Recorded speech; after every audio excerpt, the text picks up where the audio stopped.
आखिर कैसे आप टेंथ में इजीली 96% मार्क्स स्कोर कर सकते हैं, चाहे आपका 9th का बेस स्ट्रॉन्ग ना हो या फिर आपके प्री बोर्ड में रिजल्ट अच्छा ना रहा हो, या आपने शुरू से अप्रैल से मेहनत इतनी अच्छी नहीं करी हो लेकिन उसके बाद भी आप इजीली 96% स्कोर कर सकते हैं। तो दोस्तों, मेरा नाम है आर्यन और मैं अभी 11th क्लास में हूँ। लास्ट ईयर मैंने अपने 10th के बोर्ड एग्जाम्स दिए थे जिसमें मैंने 95.8% स्कोर किया। तो वो चीज़ सब के बारे में आज आपको इस वीडियो में बताने वाला हूँ कि आप भी कैसे कर सकते हैं, क्योंकि अब बोर्ड एग्जाम्स में बिल्कुल भी टाइम नहीं बचा है। So guys, welcome back to logical thinking.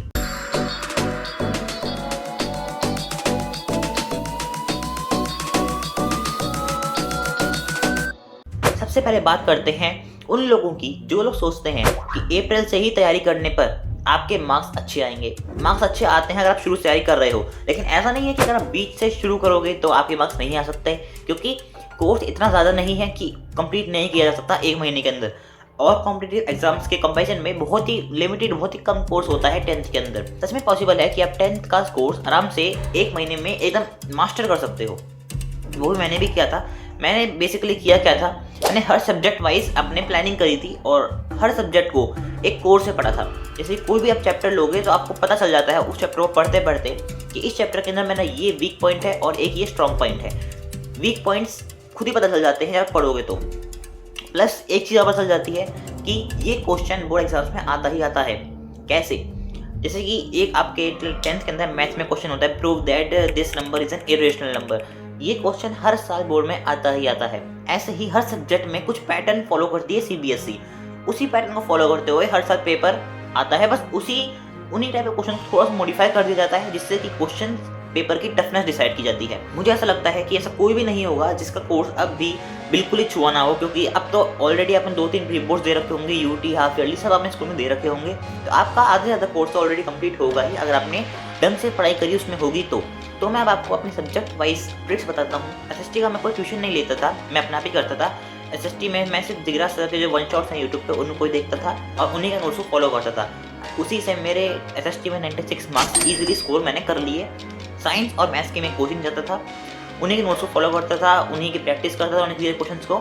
और मैथ्स में मैंने आर डी शर्मा करी थी, सेम्बा पेपर्स मैंने किए थे। इंग्लिश और हिंदी तो आप पता ही है वो एग्जाम के डेज में ही होती है। मैंने उससे पहले इंग्लिश नहीं पढ़ी थी, एक्सेप्ट प्री बोर्ड या एग्जाम्स के टाइम पे मैंने उनको भी पढ़ा था। मेरे 9th में 80% के अराउंड मार्क्स थे। प्री बोर्ड्स के अंदर मेरा रिजल्ट 40-50% ही था, उससे ज़्यादा नहीं था। और मुझे लगता है कि मेजॉरिटी स्टूडेंट्स का रिजल्ट भी इतना ही होता है। और 10th में मेरे 95.8 जो कि अराउंड 96% मार्क्स हो जाते हैं। आपको भी लगता है कि अब आप इस लायक नहीं है या आप इतना स्कोर नहीं कर सकते हैं, तो आप बिल्कुल गलत है। आप अपने पोटेंशियल पे खेलिए, क्योंकि आपका पोटेंशियल आपको भी नहीं पता कितना है। क्योंकि और जब आप ढंग से पढ़ने बैठोगे ना, तो आप खुद ये चीज़ रियलाइज़ करोगे कि 24 घंटे को आप कैसे डिवाइड कर सकते हो। तो लोग अक्सर पूछते हैं कि कैसे पढ़ाई करनी चाहिए, रात में लेट तक करनी चाहिए या सुबह जल्दी उठकर पढ़ाई को करना चाहिए। तो मैं अपनी बताऊं तो मैं पर्सनली रात को 3 से 3:30 बजे तक जगता था। उस टाइम पे मैं पढ़ा करता था 10th के टाइम पे। और क्योंकि सुबह उठना काफ़ी मुश्किल हो जाता है, मैं से उठाने जाता सुबह तो मैं रात में पढ़ता था और सुबह मैं आराम से 9-10 बजे उठ जाता था अपने 6-7 घंटे की नींद लेके, और मैं एकदम फ्रेश उठता था। उसके बाद 1-1.5 घंटे बाद फ्रेश वगैरह होके, नहा धो के, खाना वगैरह खा के मैं पढ़ने बैठ जाता था। अगर आप ऐसे ही टाइम को यूटिलाइज़ करो तो आप ईजिली दिन के 8 से 9 घंटे पढ़ लोगे। और मैं उनके लिए बता रहा हूँ जिनकी तैयारी अच्छी नहीं चल रही है, क्योंकि अगर आपने अब भी इतना नहीं पढ़ा ना तो आपके मार्क्स अच्छे नहीं आ पाएंगे। क्योंकि बोर्ड इजी होता है, लेकिन उनके लिए जो एटलीस्ट पढ़ के जा रहे हो, अब बिना पढ़े किसी पेपर में बैठोगे तो ऑब्वियसली आपको वो चीज़ मुश्किल लगेगी ही लगेगी। और इस साल तो पैटर्न भी बहुत ज़्यादा चेंज हो चुका है, हर चीज़ अब पहले जैसी नहीं रही है।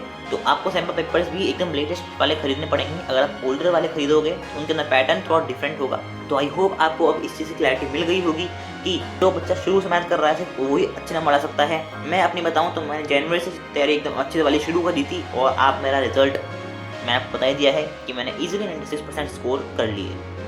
और लास्ट ईयर 15 फरवरी से पेपर शुरू हुए थे। जनवरी से लेकर 15 फरवरी इतना ज़्यादा गैप नहीं है, इतना ही अराउंड अब बचा रहा है, क्योंकि इसी के 15 फरवरी 13 फरवरी से आपके पेपर स्टार्ट हो रहे हैं।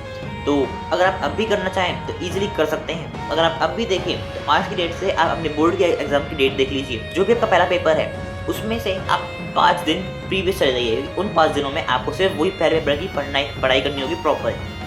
उन 5 दिन से लेके आज की डेट से आप देख लीजिए कितने आपको बचे हैं। आप डिवाइड कर लीजिए उन दिनों को ऐसे कि आप हर एक सब्जेक्ट को उतना ही टाइम दे पाऊँ। तो आई होप आपको वीडियो अच्छी लगी होगी।